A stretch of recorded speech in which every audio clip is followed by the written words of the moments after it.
how they should be using artificial intelligence. So a lot of the things I'm going to talk about today are all on a publicly facing website in the spirit of Open Scotland. So everything we do in the open, following the UNESCO standards on anything that's developed in the public sector should be published with an open Creative Commons license on it. So everything we do is out in the open. So what you'll find here, and I'll share the link with you, are really the kind of dry stuff about the published guidance that we've given to students, the published guidance that we've given to staff, and how we want them to cite the use of AI. And on the website are really the kind of key points that basically where we are is we want learners to use AI to support their learning. We don't want them to use AI as a way of passing off their own, we don't want them to use AI to do their homework. We want to show them how to do it ethically, so how to cite and give attribution when they use an AI tool. And also just reminding them and their colleagues all about the efficacy and the ethics round assessment. And you'll find the presentation that I'm doing today is actually also on that page. So that's what I'm doing, and I'm going to do a kind of whistle-stop tour of all of this now. So here I am today talking to Education Scotland and you nice people about AI for AI in Schools Week. City of Glasgow College has been working in this domain for actually more than 2 years. So pre-Chat GPT-3, we had started looking to see whether or not our students were using essay farms and spending £50 a pop on essays. And what we discovered, quite rarely, we hadn't detected any of that. We use a thing called Turnitin, so we pick up plagiarism, we pick up cheating in a lot of its forms. We hadn't detected really any of it going on, but we knew there was an issue, perhaps, with people buying essays from essay farms. What, in fact, we discovered pre-Chat GPT-3 was that students were using Grammarly and a whole lot of other tools to help them write their essays, which isn't cheating. In my book, that's not cheating.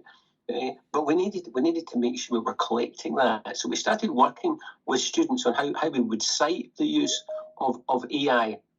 And when we started doing that, or just as we started doing that, of course, ChatGPT-3 arrived, which meant that we've really been very much ahead of the curve in terms of having a policy in place for our students and a policy in place for our staff, which is really allowed me and the college to speak all over the place. That's another event somewhere else in Scotland.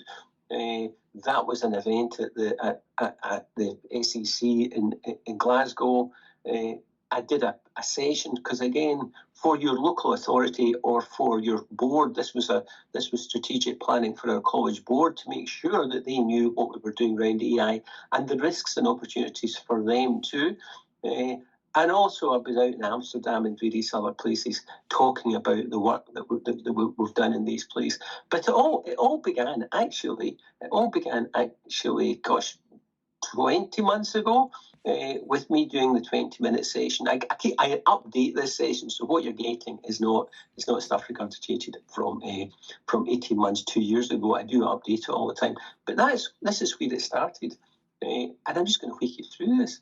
The first thing I think to be mindful of AI, and I do this every time in a college setting, AI is enormously exciting, of course it is, but it's just part of the big changes that are happening all around us. I could be talking about AI today, but I might be talking about mixed reality or how we use augmented reality or virtual reality or a whole lot of these other things we're engaged in discussions with, and also trying to push it into our learning as appropriate, not technology for its own sake. We lead with learning and teaching and learning design. So what I'm going to talk about quite quickly is the impact of AI in assessment and more. So again, because I'm in a college, that some of the things I'm going to chat about are probably more relevant to secondary school teachers or people preparing learners for external exams. But if you come from a professional services or support part of a school, this is just as relevant to you. So if you're a school manager, this is important to you as well, because there's a whole lot of opportunities for the administrative side of schools I don't think that people have really woken up to yet. So the main challenge is around promoting academic integrity. I'm not going to read all the slides out to you, but it's that bit about authenticating students' work, rethinking how you assess, and how you use it across your institution. So this isn't just about learners, this is about how teachers use AI, it's about how user administrators use AI, it's all of these things. There's huge opportunities and some threats in all of this. You don't need to scan this, but if you were quick off the button and you scanned it now, you will get my full presentation and all the bits and pieces that I'm going to talk about, and you can get it now. But I'll give you the link after I've done the presentation. So if you're quick on the button, you'll get this, but if you're not, I'm going to move on. Okay, so what are the implications for education assessment? What tools can you use in your own practice? How you should introduce AI to your learners and allow them to use it ethically. At the very start of this, 2 years ago, we had lots of staff that said, "Joe, you're not showing students these tools, surely?"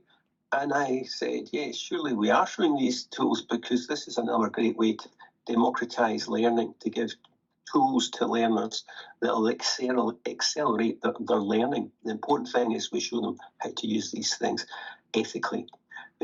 And also that bit of what does all of this mean for policy. Some of the things we all have control of, some of the things around policy we don't have control of. One of the things, it's not as relevant to me, but one of the things I think is a challenge in the school space are some of these AI platforms have age restrictions. And age restrictions are there for a reason. So that might affect where secondary pupils or primary pupils access some of these tools. So I think that the first thing, because parents, councils, everybody will be getting excited about this. That quote at the top comes from UNESCO. So this is global stuff, and it's not really that scary. It's not the Daily Mail stuff or the Sun headlines or any of these things. AI is going to be really useful to help learning and help teachers. I think one of the things that I flag up all the time is that you as a teacher or even your students, you're probably using it already and you don't realise it. And one of the things we certainly discovered at City of Glasgow College is that many of our students, and actually some of our colleagues, were already using these tools and we didn't realise. So we just need to wake up. There's been all these big headlines about people using all these things and people saying there's risks here and risks there. But the reality is that we're using all of these things a lot of the time. Sometimes we don't realise, but our colleagues and students have been using this for a wee while. So we need to update our policy and things. Now, the fun bit that I don't get to do today is these are the main platforms that our students are using just now. And you'll see I've got some data a bit later on. Normally when I'm doing a workshop, I'm doing a workshop with staff and students. And I run workshops with staff and students together, not separately, together. So the staff can explore how these tools can help them create learning and teaching materials, and how the students can explore how these tools can help them scaffold assessments and various other things. But I do it together, and using these tools and working with the tools is really the fun bit of this workshop. ChatGPT, I'm assuming I don't need to give you too much of an intro to. DALL-E's images. I put Perplexity and Quillbot in because Perplexity and Quillbot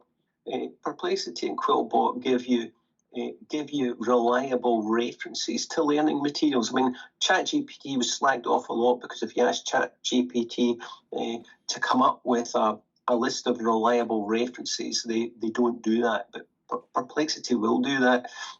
Gamma is a brilliant tool for making presentations. If you haven't discovered it, go and have a shot at it. It will give you a lovely presentation. It'll give you all nice copyright-free images and things as well. It's superb. Microsoft Copilot I'll talk about more. I've even put Magic Padlets there because AI is arriving in absolutely everything. If you use Padlet or you haven't discovered Padlet's a super tool for particularly for the kind of learners we work with.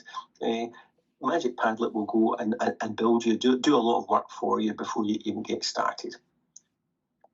Okay, so what can AI do? And again, all the Daily Mail headlines, all these other things. Yes, it can write essays and short answer questions and a range of different styles, and do it so well, it'll sail past our plagiarism Turnitin detector as well. It'll create rubrics and multiple choice questions. So if you're a teacher, this is a great tool for what I call is getting your Sunday nights back. If I was still in the classroom and I was panicking about that class I had on Tuesday or Wednesday morning because I'd done my prep for Monday, I would get it out of the way, and I would use a lot of these AI tools to help me structure my stuff. So particularly new to classroom staff, this really does help them a lot. Students and staff summarise articles, paraphrase passages, all these things. It completes translations. It's brilliant, and also translations to different languages. So suddenly for lots of learners where English isn't their first language, all of these tools are just going to help them so much. Computing, it writes computer code on request and much more. And again, every time I show the computing team at City of Glasgow College the kind of code it can write, they realise they need to change up their assessments, because AI eats a lot of the open assessments that we've got currently. At the moment, it's okay at basic reasoning, but it's pulling and structuring information that's available to it. That was true of ChatGPT. It's not so true of the newest Microsoft engines, because they've got access to the web. They're not just going and pulling from an old set of data. It does make a lot of mistakes. So you do have to check things when you put it in. You have to tell students that it makes mistakes too, but it's changing. It's getting better and better all of the time. When I'm talking to staff and students, we talk about how you can use AI, and we talk about ideas generation. Starting a project or a think piece, it's just great for giving you that bit where you've got the blank page and you've got a blank. It's a super way to create the initial think piece that you need, or the structure of something to get you started. It's not doing the work for you. It's doing that bit of getting you moving, getting you going. It's great for creating basic learning materials, but you do need to fact check it. It will make mistakes. Same with assessments and quizzes. We've got a virtual learning environment. We've got an engine that usually takes a wee while to create a multiple choice question with multiple choice questions with sensible distractors. AI will do that. They might not always be sensible distractors though, but it'll save you hours in terms of doing things. Create examples for you and the students to critique. My background originally, I'm an English and history graduate, and I actually taught English and history before being a journalist briefly and then becoming a communications lecturer. The tired sort of questions like, explain the tragedy in Romeo and Juliet. AI just eats that for breakfast, and I was also an SQE marker, so the kind of things that AI generates would give you an A or a B in the higher. So in a way, you can use this to teach students how to improve their essay writing by getting lots and lots of examples. You could critique them together, but also, again, it throws a light on why are we still asking these, not, I'm going to say silly, but silly open questions. We should be asking more complex questions, more sensible questions. All of these other things, I've talked about generating essay structure to think them around a topic. It is useful for creating useful references. If you use the correct AI tool, it's very, very good at giving you lots of references to go and look up to help deepen your knowledge. You can have a discussion with AI and test your own knowledge around a subject. It's super. I do that. I've even done that around AI in education. Lots of these tools, like Grammarly and some of the other tools, will improve grammar and writing structure. It's especially helpful if you've got learners whose either their first language isn't English, and or they just need a hand with their grammar, spelling, and punctuation. We've got lots of learners like that. AI is great for that. But the main thing is in all of this, and you'll see in the policy and things, the boring bits. I'm not going to work my way through the boring policy bits, but it's there. You've got it. There's guidance for students on how how to give attribution to AI, and that's the critical thing. So implications for our practice. You've already heard me at the outset. It's we cannot hide from the rise of AI about its capability. We have to show students how to use it ethically and how to use it practically, and also to tell them, and teachers, it's not going to challenges, but it's really going to help them. But they must use it ethically, and they must cite their use of it all. And we also need to change how we assess. We need assessment to be a demonstration of competence, not a demonstration of writing an essay about it. Because if it's writing an essay about it, they aren't actually doing the authentic thing. They're saying, can you write me an essay about how creative you are? Well, writing an essay about how creative you are isn't actually demonstrating that you're that creative. And we need to rethink the assessment, the whole assessment rubric. And SQA actually does have a team of people looking at this as we speak, who have been involved with them. So we're looking to change up how, again, in college land, how we change assessments. Things that you can do now. I keep being asked about how do you detect artificial intelligence and how you detect it, because none of the tools that are available actually work because it's clever stuff. You detect artificial intelligence by knowing your students and knowing their work, just as you do currently.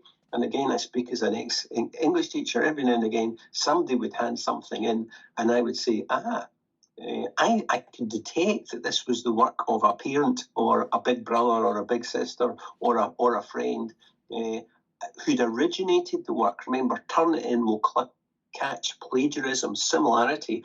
But if someone else clever has originated the work other than the learner, then the way I always detected it was I would ask them about some phrases or a word they had used. And if they didn't know, I would say, this isn't your work. I'm not going to accept this. Can you redo this for me in your own words? So I would do it that way. But requiring personal reflection and insights around work is also something that AI can't do. It can't fake personal reflection and insights. If you have a look at the notes and drafts that are submitted with final work, and also you do know your learners' writing skills. A whole lot of hysteria about AI and AI detection, but most of us do know our learners and know their writing style. Other things, where we're going, well, back to that authentic thing. Assessments are going to become portfolios with illustrative examples of the candidates actually performing the task, blogs, people saying, here's what I'm going to do, here's what I did, here's how I did it, and reflections on activities. So that reports on specific activities. Much more use of video and oral assessments, which might be challenging, but again, technology is great. That's getting easier and easier and easier to do. Tasks that require analysis of charts, images, or videos. Now, AI is going to creep in here, but at the moment, if it's a local generated chart, image, or video, then and you're asking clever questions, then AI at the moment can't go there. So I do this with students. What we then do is we spend some time looking at cite them right and how to cite AI in their homework or in their class task. And you can even cite AI in the Harvard style, so it just all fits in with all of our other academic policies around academic integrity. What does the SQA say? Because again, I get people saying SQA doesn't allow this, and you're like, well, yeah, it actually does, and they've actually got a team looking at it and which planet are you on? Because SQA actually supports learners and they want to do. So the main SQA guidelines is pretty sensible. You don't submit work partly or wholly generated by AI because it's not your own work. Don't ask and or use AI to generate references. Now, the reason SQA is saying that is because some AI tools make up references. But do reference how you used AI in the development of your work.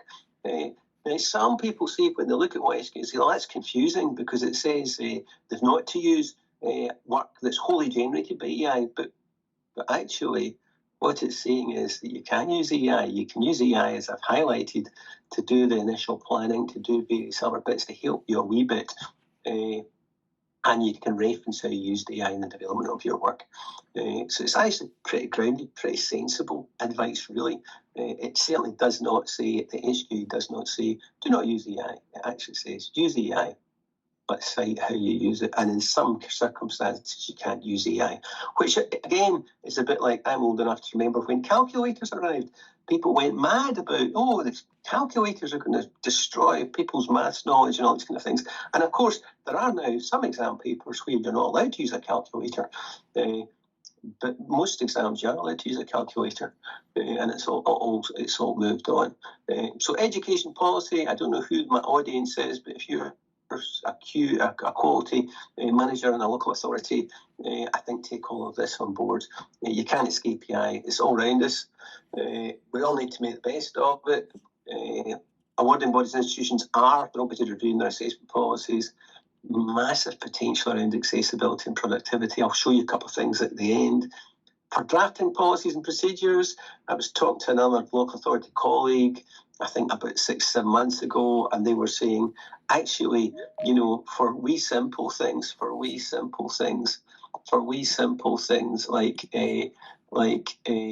different policy things, AI is just brilliant. It saves lots of time. Where I use it most is I do huge surveys with lots of open questions, and I haven't got a big research department behind me that can codify and clatter through lots of open responses. I use AI now to clatter through all of that, and it gives me much better use of the data I get to feedback to student councils and various other things. Oh, when I've jumped and set them right, that I've covered that. So where we are now, of course, is I've done this stuff with learners and teachers. It keeps going on. I still have staff saying, even though we had guidance out more than 18 months ago, I still have staff saying, Joe, have we got guidance on how to use AI in the college? We've got 1,500 staff, so we do have to keep reminding them. There it is, it's there, and we keep having to keep reminding students. But it's all there. But for support staff,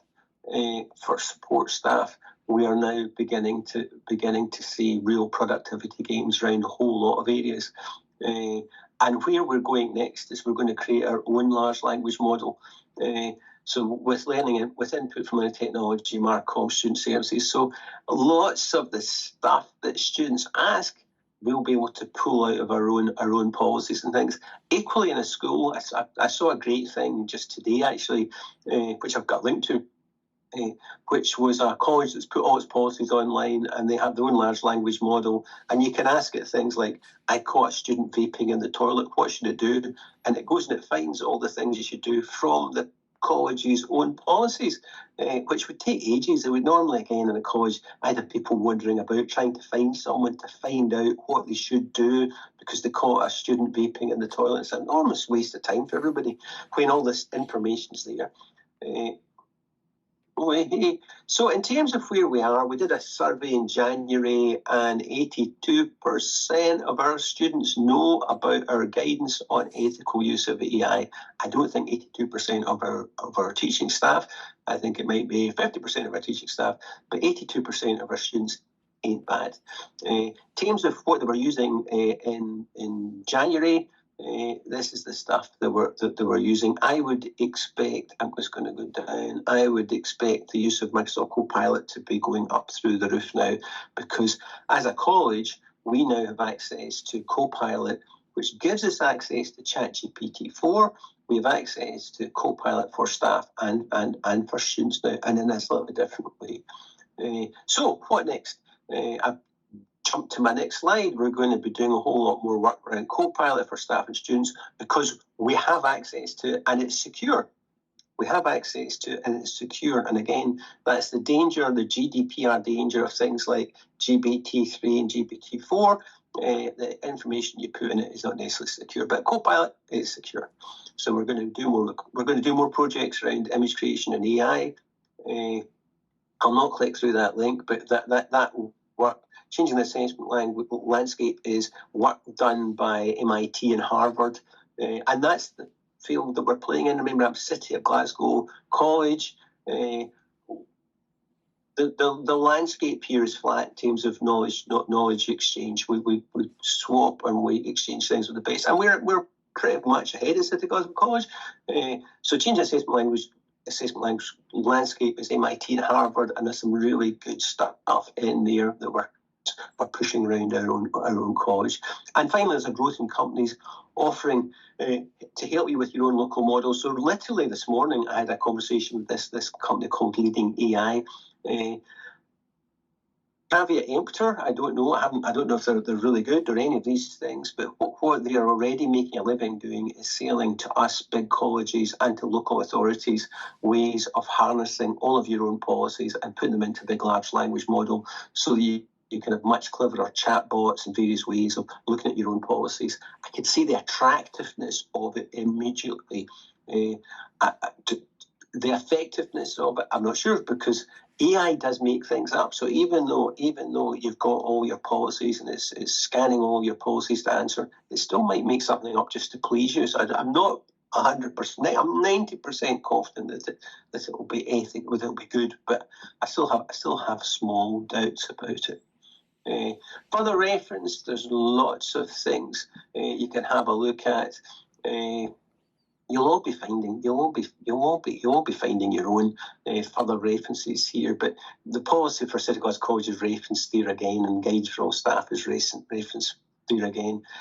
Who I work with very closely, and I've had them into the college, there's a JISC Centre for Artificial Intelligence, and they're looking at AI across colleges and universities and doing some really good work. So I would say if you're in the school system, that's a really good place to keep an eye on what's happening in college and university space.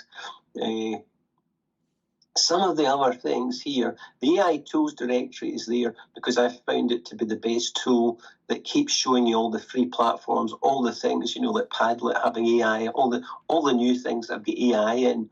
The AI tools directory is really good. Teachermatic, if you haven't discovered, is brilliant, and it's a tool that actually focuses simply on creating how you use AI to create learning materials. It's all the rage in college space. I believe it's moving quite swiftly through school space as well. It's a really great tool. Some examples of practice. If you want to have a bit of fun, and I know this is being recorded, so I'll be careful what I say about it. Glasgow GPT is an example of a very Glaswegian chatbot that's very, very rude, so it's quite offensive, but it's actually really good it will tell you where to get the best curry in Glasgow is with a high degree of accuracy. It'll tell you lots of really good facts about Glasgow with a high degree of accuracy. It uses lots of swear words and things though as well, but it's good to go and have a see at the other kind of things that are happening with ChatGPT. And of course, UK government's got advice circulating out there as well. And now that's been a high-speed chase through the things that we're doing. I haven't really dwelt on the boring but necessary stuff, which are these policies which you've now got links to. Here's a bit about me. And you'll see that I started off talking about Open Scotland, and I'm finishing talking about Open Scotland, that basically if you're a local authority or a school and you are not sharing your materials with a Creative Commons license and encouraging your teachers to share your learning materials with a Creative Commons license, then you're missing a big trick and you're out of line with global UNESCO policy. Oh, hey, and there's another final one where you can scan me. I think that's my last slide. I think, yeah. If you scan me, you will find all of the things I was talking about, and I'm going to stop sharing my screen there. I don't know if I think you're all in a kind of muted way where I'm not able to get